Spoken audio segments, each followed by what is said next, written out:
السلام علیکم کتونکو ماستر شاسوار ما راغلی مردان ته دلته د یو ملګري دکان کې ناستم نو د دوی سره څه خبرې اترې کوم ستاسو. جی السلام علیکم. وعلیکم السلام. جی رور ستاسو نوم څه دی؟ ما نوم دی جی صاحب ګل. صحیح.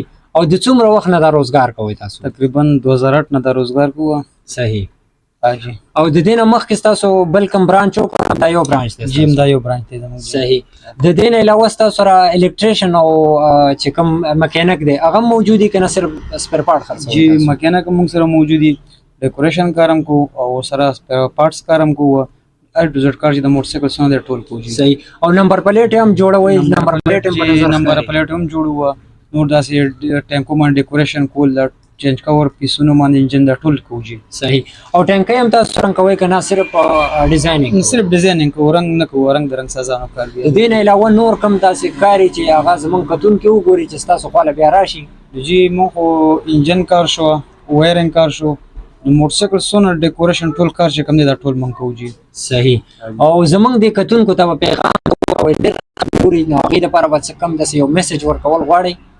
دا غوډه لپاره جی دا میسج ورکول غواړو زمونږ په مردان کې تو پوچو کې دکان دی، ریجمنٹ نیو شاپینګ سنټر اسد پلازا.